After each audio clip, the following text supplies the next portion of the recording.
você encontra, irmão, em Mateus capítulo 7.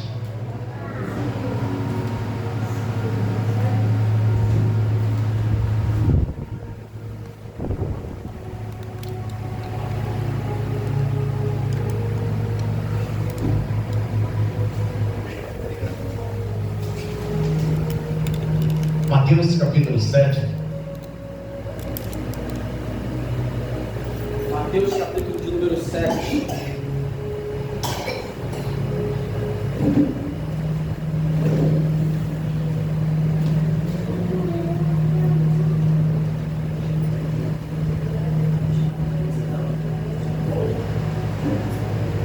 Onde você estava?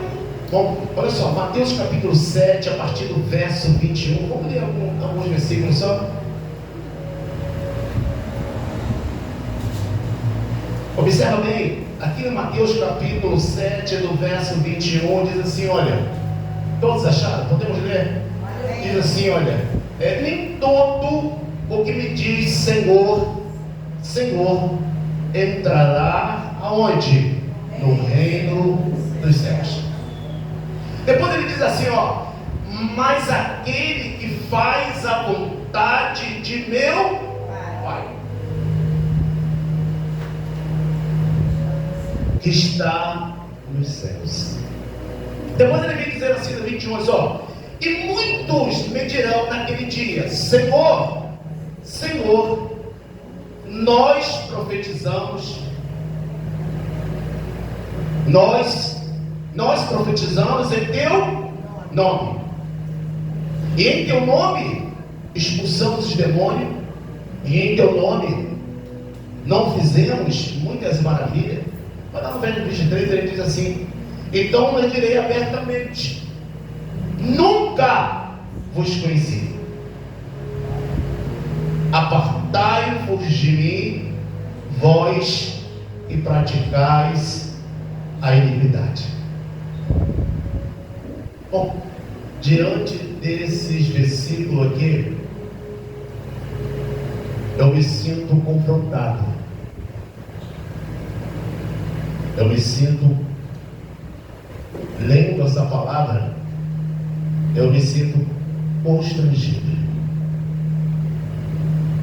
Saber que um Deus, se eu estou aqui dentro desta casa, não foi porque eu queria estar, porque foi da minha própria vontade de estar aqui dentro. Como diz assim, eu me ofereci ao Senhor para estar aqui. Não. Ninguém, sequer um pecador, se oferece a Deus para estar diante dele, ou sequer para obedecer à sua vontade. Pelo contrário, é o Senhor que chama. Quem está aqui pela sua própria vontade? Não. Todos que se diz que toma o nome do Senhor, fala que o Senhor é o Senhor, foi o Senhor que chamou. Mas aí a palavra diz assim, olha, mas eu não vos conheço. Ele me chama e de repente diz que eu não conheço. Eu não vos conheço. Isso aqui, irmão, não é para a pessoa que está lá fora. É para aqueles que estão dentro de uma casa de oração, daqueles que diz que é crente, que é evangélico, daqueles que têm cargos, títulos. Então ele está dizendo para isso aqui, nem todos que me diz Senhor, Senhor, entrará no meu reino. Lemos isso aqui, irmão, eu fico constrangido. Eu me sinto confrontado, eu fico, Senhor, uma pessoa que dá para se entender aqui que uma pessoa que fazia obra, que estava envolvido, aquele que usava o nome do Senhor para expulsar os demônios, aquele que pregava, aquele que dizia que estava dentro de uma casa de oração, e de repente o Senhor fala assim, olha, nem todos vai entrar. Quando você chega aqui no verso No verso 22 diz assim: e muitos me dirão naquele dia: Senhor, eu fiz a tua obra, eu profetizei. Sabe o que eu vejo isso aqui, irmão? Um lamento de um grupo de pessoas, de milhões de pessoas rejeitado pelo Senhor.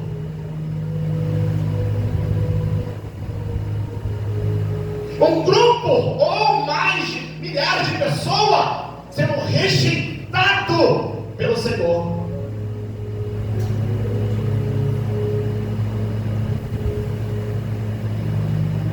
Porque nós estamos vivendo hoje numa classe de crente, irmão, que ele não quer ser confrontado.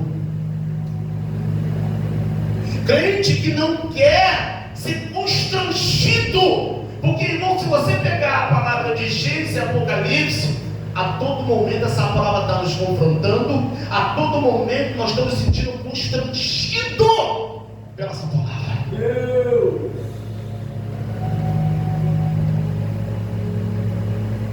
E quando eu estava lendo, eu falei: Senhor, nem todos.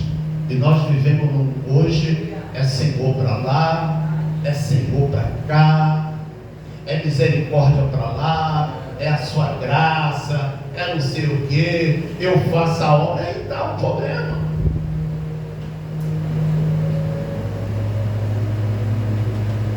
Observa para você entender uma coisa, irmão. O que é ser constrangido pela palavra do Senhor? A palavra diz que o amor do Senhor faz o que com a gente? Nos constrange. O Senhor me amou. Eu sendo pecador, Ele me amou. Então esse amor dele me constrange. Por que ele me constrange? Ele me amou com todos os meus defeitos. Ele falou assim: olha, vinde a mim do jeito que está, mas uma coisa é certa: você vai ter que entrar no processo do arrependimento para se converter e entrar no processo de novo nascimento. Jesus. A pergunta pode ser lançada para mim assim: eu vou abrir esse espaço e de repente eu falo: ei, pastor, você não erra? Sim, mas não permaneço no erro. Tropecei, caí, mas não fiquei prostrado, ou me levantei. Só que tem pessoas que ele está o quê? Errando e continua onde? O erro. Então a palavra está dizendo assim: olha, nem todos que me dizem Senhor, Senhor, entrarão lá no reino dos céus. Olha só, irmão, o que é constrangimento? Olha só, constrangimento é nós ficamos coagidos. A palavra nos coloca no canto assim: olha, rapaz, o negócio é esse, te deixa sem graça. Deus. É por isso que muitas pessoas, quando está sendo ministrado uma palavra de confronto, ele não tem alegria de ser, de rir, falar: ah, meu Deus. Irmão, eu quero dizer uma coisa para vocês. Eu digo para você, eu estou dizendo para ele: ser cristão não é bonito. Ser cristão, ser crente não é bonito. Ser cristão é ser nova criatura.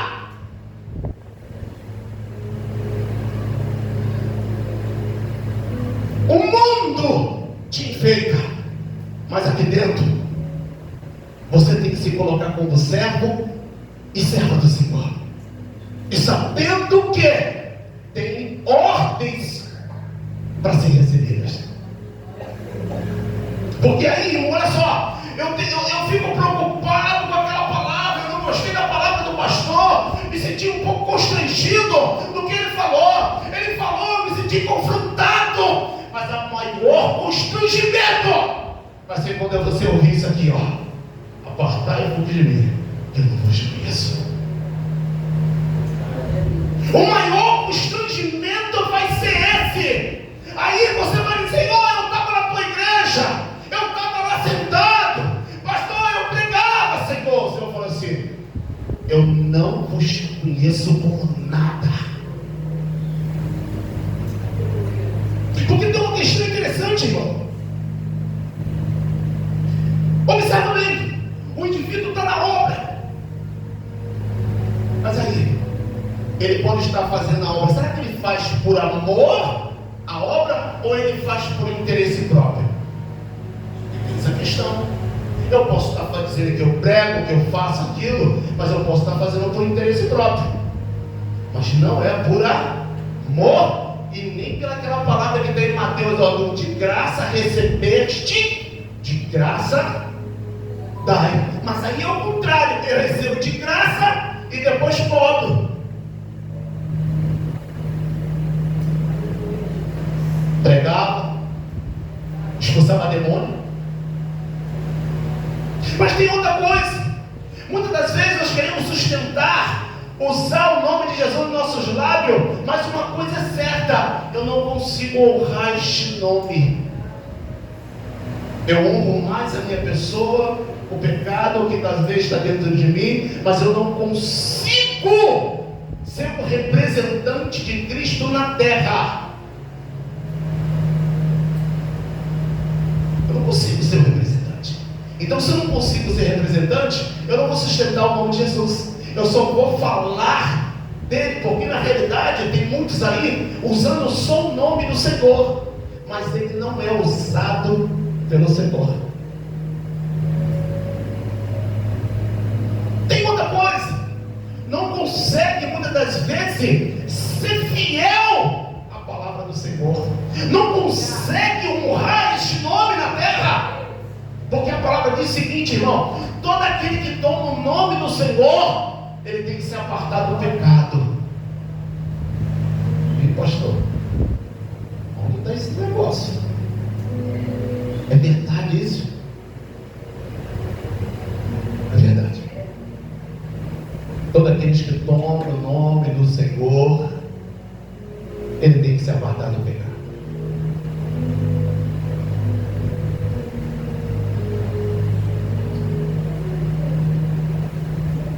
Porque aí, irmão, o maior constrangimento vai ser esse. Quando chegar naquele grande dia, você fala assim, ó: apartai-vos de mim, maldito. Bom, o tempo que nós estamos aqui, nós temos culto terça, quinta, domingo. Estou falando da nossa igreja. Esse tempo quer dizer dispensação, significa é o tempo que o Senhor nos dá na terra para executar a sua vontade. Tem duas coisas que estão envolvidas hoje em nossa vida. Primeiro, a vontade de Deus e a sua própria vontade. Quando eu começo a entrar na minha vontade, eu começo a olhar para as coisas e dizer assim, ó, tem nada a ver. Deus não quer isso. Deus quer só o coração. Mas a palavra me ensina que o corpo, ele tem que estar plenamente conservado para o Senhor, porque o corpo ele é constituído de quê? Corpo, alma e...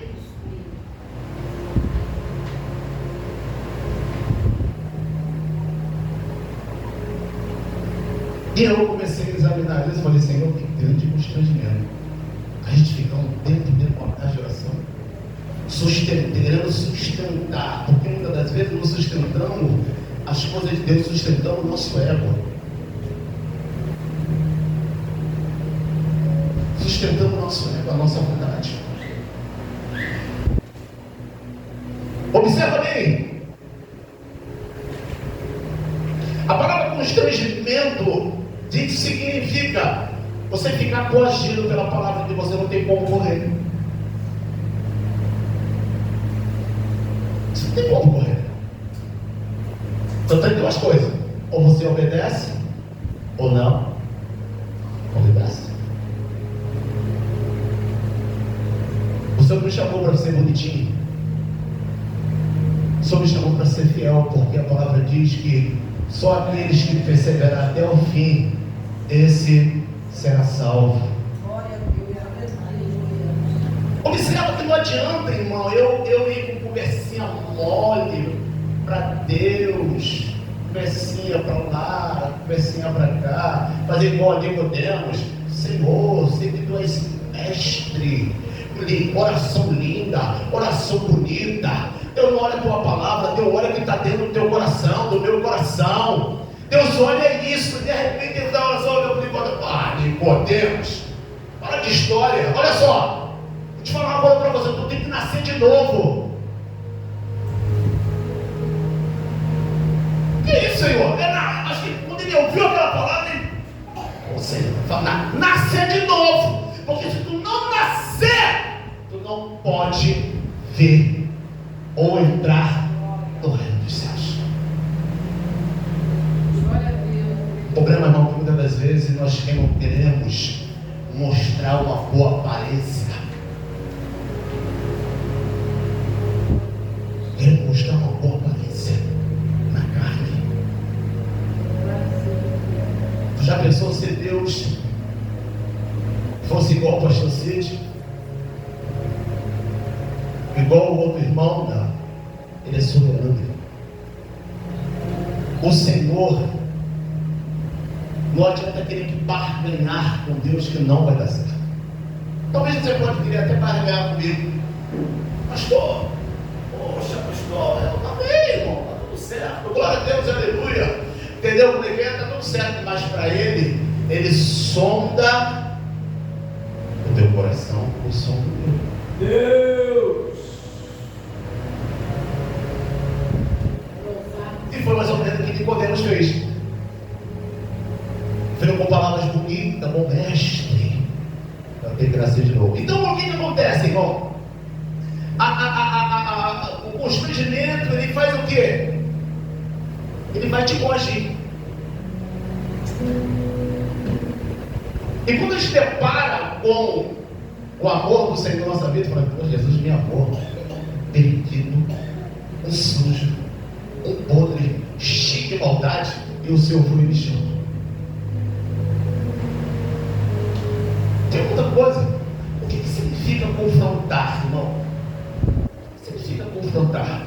E nessa palavra aqui, o Senhor estava, olha só, gente, presta atenção, hein? Presta atenção, vocês, olha só. Nem todo mundo que vai fazer isso assim, vai entrar naquele grande erro do não, hein? Observa bem, Deus é tanto de oportunidade, que quando naquela ceia, que estava na ceia, ele estava todo ali, ó, tudo alegre para tomar a ceia. Daqui a pouco Jesus para um pouquinho. Escuta só, entre vocês aí tem um que vai me trair, tá? E todo mundo ficou ali, ó, com aquela palavra constrangiu, né? Coagiu todo mundo. Então quem ficou ali olhando para a cara do outro, será que é você? Será que eu? Será que é você? Será que é você? E eu Jesus falou assim, aí para dar um alívio ao Senhor, diz assim, olha, é aquele que vai meter a mão no bocado comigo. Aí naquele exato momento Judas coloca a mão. Aí ele fala assim, ele se vira e diz assim, ó, ué, Senhor, sou eu? Bom, eu achei muito da parte de Judas irônico. Tem pessoa irônica. Ele sabe que o negócio está falando com ele, Deus está falando com ele. E ele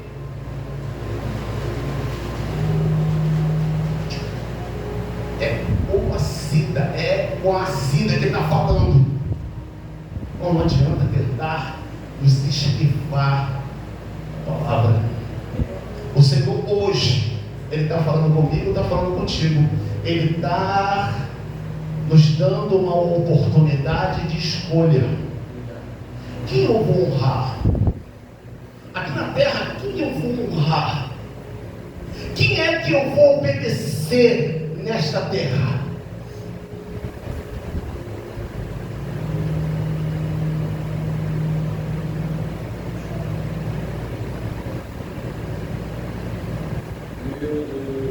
Porque na realidade o constrangimento ele te pressiona. Vou dar um exemplo. Isso aqui se encontra em Marcos, acho que é Marcos. Não é de lá, é Marcos.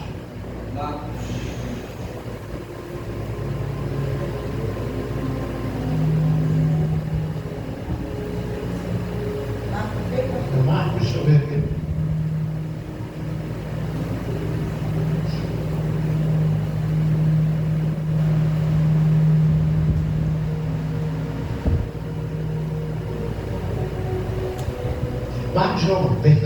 Mateus capítulo 27. Vamos ver rapidamente aí.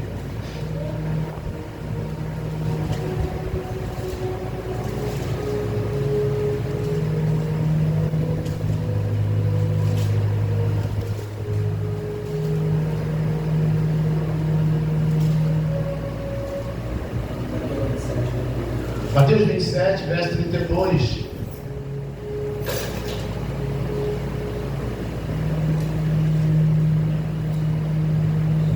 Observa bem. Está escrito assim, olha, no verso 32. Porque chegou num ponto, olha só, irmão. Deus chegou num ponto que não tinha por onde correr. Porque quando Jesus vinha na caminhada, carregando a cruz, sofrendo por mim e por você, ele vinha seguindo, ele vinha de longe assim, olhando para ver o que ia acontecer. Chegou um ponto que o soldado olha assim: você, vem aqui, ajuda ele a carregar a cruz. É que a palavra dele. E quando saiu, encontraram quem? O homem. Sirineu, chamado o quê? A quem fez o quê? Muitas pessoas hoje, irmão, muitas pessoas hoje, quando convidam para fazer a obra, eles se constrangem. Fica constrangido. Poxa, fazer a obra. Lembra de uma coisa, irmão? Uma palavra que constrange, é tão simples que constrange, sabe qual é? Ide por todo mundo, pregai o meu evangelho. Constrange. Por que constrange? Porque muitas das vezes eu não quero. Então a palavra vem para me constranger. Quer ver outra palavra que constrange muito? Sede santo porque eu sou santo. E quando fala assim, eu tenho que ser santo igual o meu Senhor, aí vai me constranger. Porque o que acontece? Eu não quero ser santo e nem consigo ser. Porque o pecado é melhor. O pecado não me cobra. O pecado é porta aberta. Mas a santidade do Senhor é estreita, o caminho é estreito.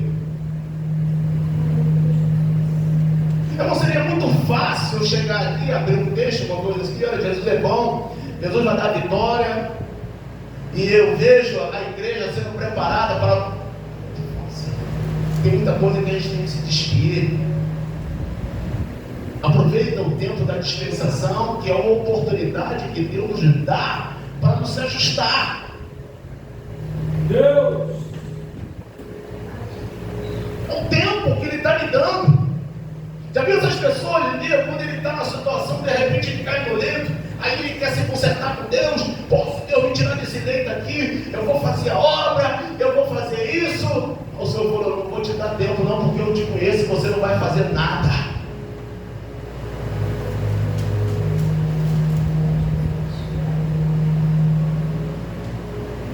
Deus não faz nada, irmão, sem propósito. Pode orar, pode pedir, pode fazer isso. Nós estamos vivendo os finais dos tempos, onde uma palavra está se cumprindo nos nossos dias. O amor se esfriou. O pecado está contaminando muitas pessoas e ele não consegue crescer em nada, porque o pecado, em Hebreus diz assim, ó, fujamos de todo pecado, me embaraça, que tão de perto nos rodeia, e muitas vezes não consegue, porque está embaraçado. Está embaraçado nas coisas desse mundo. Se ele está embaraçado, imagina uma pessoa embaraçada, irmão. Ele não consegue sair. Ele não consegue crescer. Ele está preso.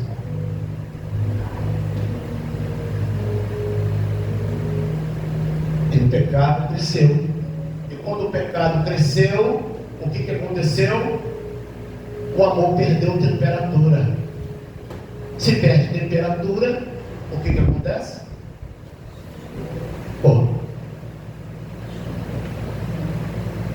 Aí sabe o que vai se cumprir na vida dele? A apostasia. O indivíduo estava na igreja, do nada ele saiu. Por que ele saiu? porque simplesmente o que tinha dentro dele esfriou. Aí vai fazer o quê? E por pecado, ele vai voltar ao pecado pela qual o pecado o contaminou. Olha bem, irmão, as pessoas estão tão fragilizadas, porque não conseguem hoje em dia manter uma vida. Porque as pessoas, hoje nós olhamos, eu olho para muitas pessoas, não sou Deus não, mas eu olho para muitas pessoas hoje, eu vejo que aquelas pessoas não têm uma vida espiritual com Deus, um relacionamento com Deus. Eu vejo as pessoas muitas das vezes como religioso.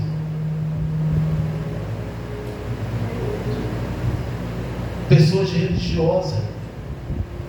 religiosas, ele não cresce. Ele paralisa e diz que está tudo certo. Ele diz que Deus só quer o coração.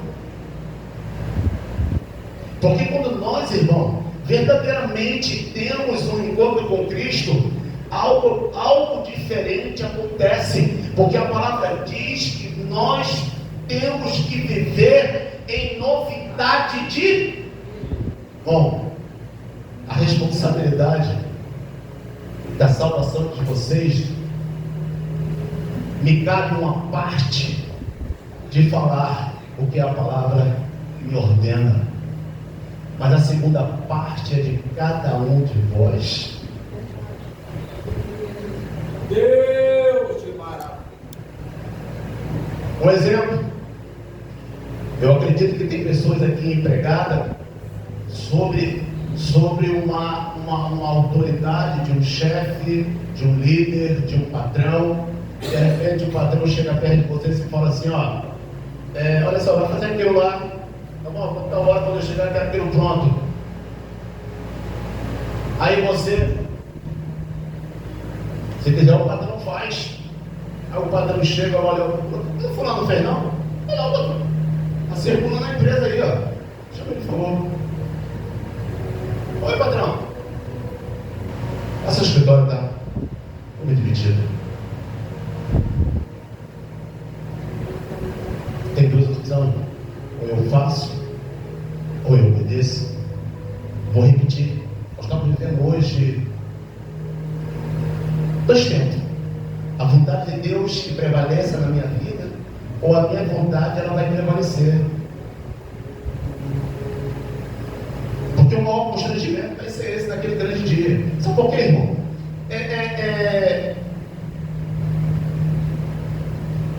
Entenda uma coisa, Jesus vai voltar, eu sei que ele vai voltar, os sinais estão acontecendo pela sua palavra, mas uma coisa, no período, no processo de tempo até ele voltar, a morte pode me alcançar.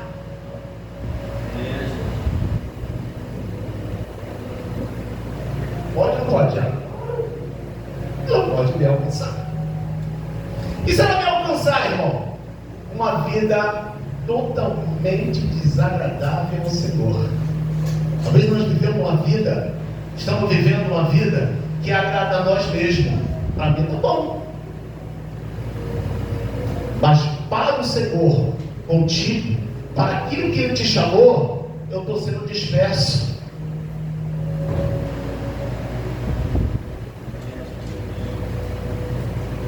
O que é confrontar, irmão? Hoje eu estou sendo confrontado. O pastor me chamou a atenção em alguma coisa, e ali a palavra foi me confrontando. A palavra confrontar, ela tem um sentido, é te colocar no limite. Deus! Ela te anula. Ela vai te anular você. Por exemplo, o diabo está fazendo algo ao Eric, por favor, para. Ao Eric, lá dentro da mente dele, agora fiz algo errado. O pastor mandou eu parar. O que ele quer dizer? Eu confrontei ele pelo que ele está fazendo errado. Eu quis dizer para ele, vou te dar um limite, porque você está fazendo errado. A palavra do Senhor, irmão, era desse jeito aqui para nós.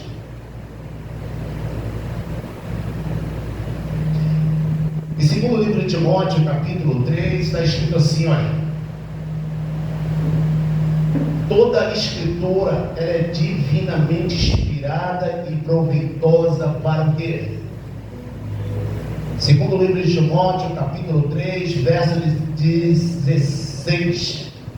Toda a escritura é divinamente inspirada, proveitosa para ensinar, redarguir, para corrigir, para instruir em justiça, para que o homem de Deus seja perfeito e perfeitamente instruído para toda boa obra. Então a palavra me instrui, ela me corrige, ela vai me redarguir, ela vai me colocar perfeito. Às vezes, quando a gente abre o coração para receber, porque a vontade de Deus, ela é o que, Larissa? Boa, ela é agradável demais, mas se a gente não tiver ali atento, nós vamos achar que a vontade nossa é bem melhor do que a vontade de Deus. O religioso, irmão, ele vive superficialmente.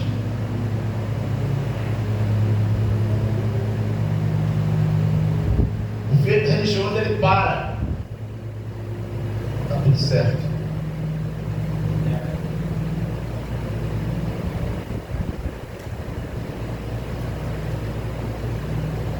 E essa palavra do Senhor Jesus, olha, eu não vos conheço como nada, esse é o lamento dos rejeitados.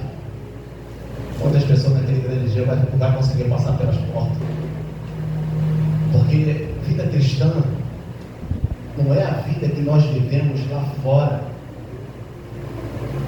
A vida cristã é uma vida muito séria. É uma responsabilidade grandíssima de mim para com o Senhor. Você observa?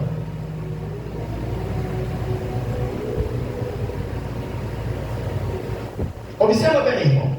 A palavra diz assim no Evangelho de João, capítulo 14. Deixa eu achar lá.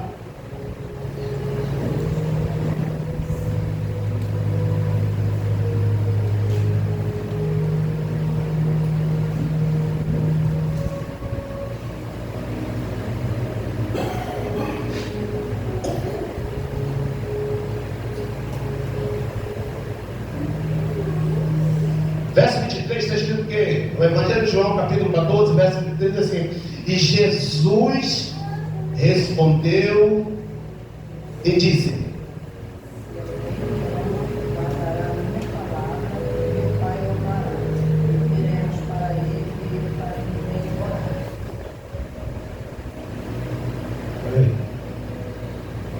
mas a pergunta é: como eu amo o Senhor?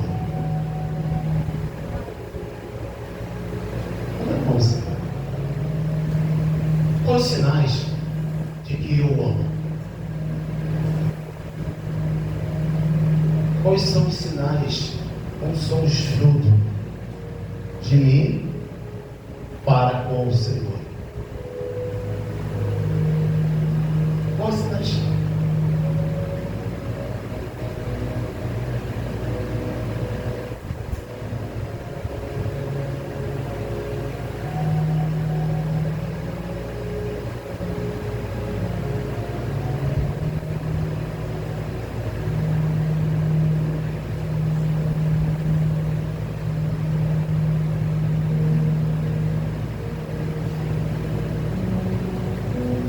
Observa bem, dentro desse contexto ainda, no livro de 1 Coríntios, capítulo 8,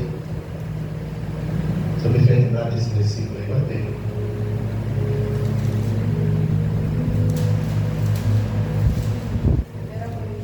Capítulo 8, me fez lembrar lá, onde nós lemos, no Mateus capítulo 7, lá, 1 Coríntios, capítulo 8,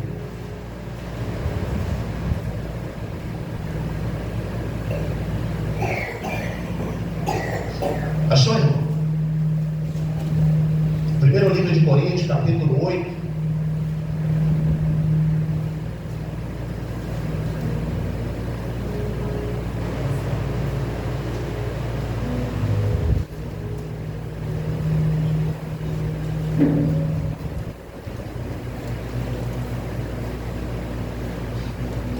Diz assim, no verso 3, 1 Coríntios, no primeiro livro de Coríntios, capítulo 8, verso 3, diz assim, olha, mas se alguém, o que está escrito aí?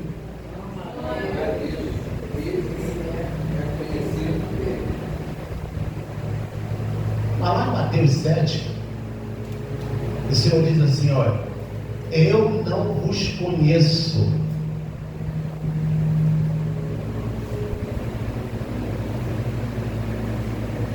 Aquele que ama o Senhor, irmão, esse é conhecido dele.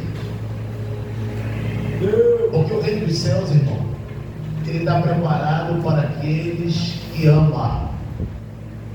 O que me faz lembrar aqui é quando Jesus foi ali dar uma palestra para os 70 discípulos, e Jesus, numa cidade mais ou menos assim, a gente não sabe o que Jesus, qual tipo de argumento que eles se sentiram tão confrontados, que um ponto que abandonaram. Então o que acontece ali? E de repente Jesus começou a pregar, e daqui a pouco só falou assim, ei, ele dura esse discurso.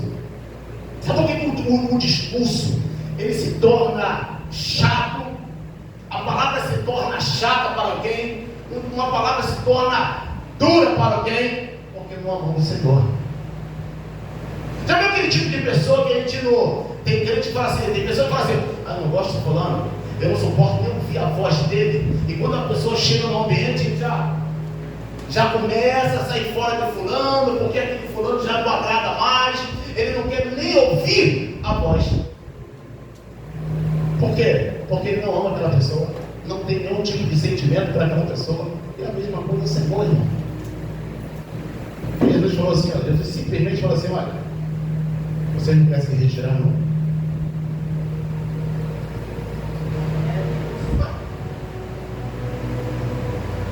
E Pedro disse o quê? Senhor,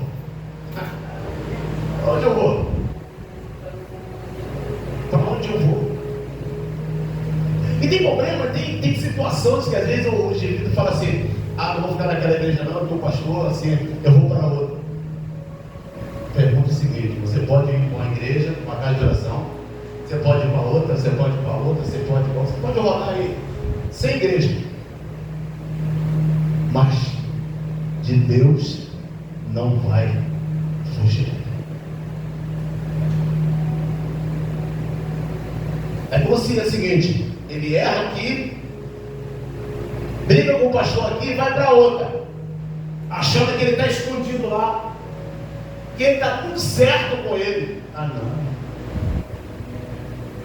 É mais fácil você ficar, ser um servo do Senhor, ser uma serva do Senhor, sabendo quem você ama, a quem você honra, a quem você serve, e se colocar como verdadeiro servo do Senhor e como verdadeira serva do Senhor.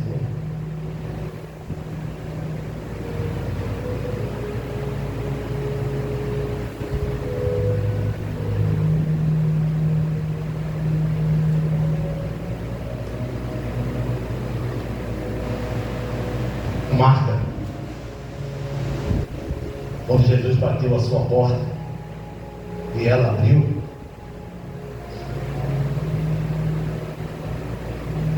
ele não se importou muito ali com a presença de Jesus ali. Nós talvez entendamos isso. Imagina, irmão, você convida alguém para ir na sua festa, e a pessoa vai na sua festa, e de repente ali você não dá sequer, não chega nem perto da mesa daquela pessoa que está sentada.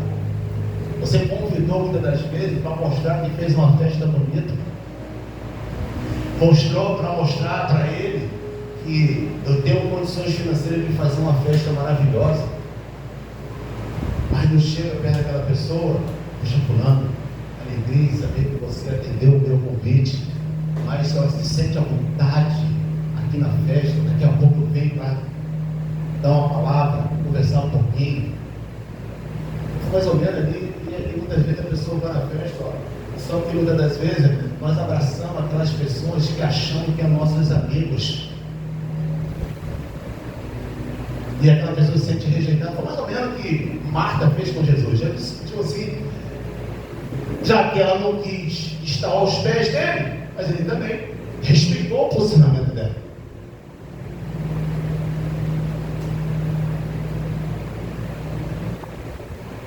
Não deixe, irmão. Não deixe o mundo roubar a tua atenção de Deus. Porque o mundo rouba.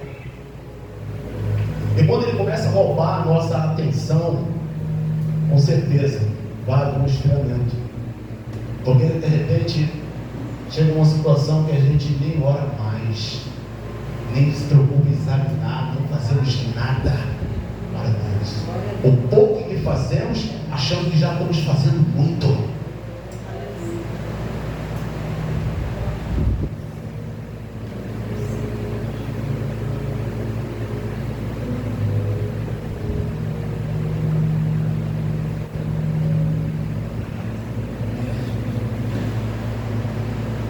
Nem todo o que me diz Senhor, Senhor entrará no reino dos céus, mas aquele que faz a vontade de meu Pai que está nos céus. E muitos me dirão naquele dia: Senhor, Senhor, eu profetizei no teu nome, em teu nome eu expulsei os demônios, e em teu nome não fizemos muitas maravilhas. Então lhe direi abertamente, claro, na face: nunca vos conheci. Apartai-vos de mim. Verso 24 diz assim, olha, Mateus 7, 24. Mateus 7, 24. E todo aquele, pois, que faz o quê? E ela faz o quê? Assemelhou-ei o homem o quê? Que edificou a sua casa sobre a...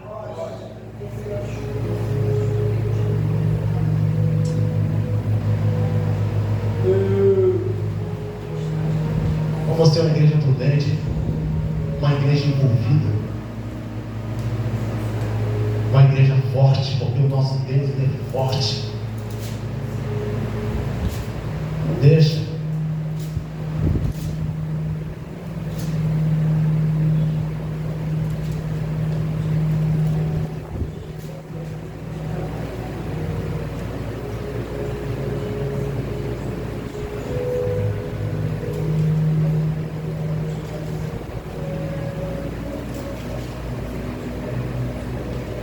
Segundo Timóteo, para a gente encerrar isso aí, só me fez lembrar disso agora. Segundo livro de Timóteo, capítulo 2, verso 4, encerramos isso aí, vamos partir para ser em nome de Jesus.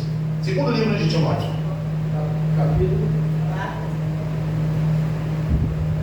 Capítulo 2.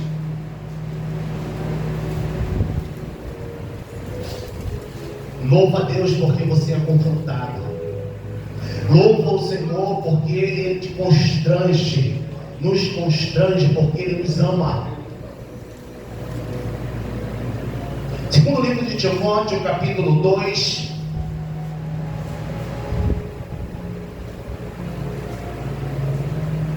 Achou, irmã Larissa? Você pode ler para mim, irmã Larissa? A partir do verso 3. São 3? 4. Sofre, pois comigo as aflições como bom soldado de Jesus Cristo. Ninguém que irrita se embaraça com negócios desta vida, a fim de agradar aquele que o alistou para a guerra. Verso 5. E se alguém também irrita, não é coroado, senão que irritar legitimamente. Cuidado, irmão. Os negócios dessa vida, ele embaraça. E a hora que você se embaraça, você fica assim, ó, querendo sair e não consegue. É a mesma coisa quando um pássaro, ele cai na arapuca e ele quer sair, ou ele cai num laço que ele não consegue. Cuidado, irmão. Cuidado.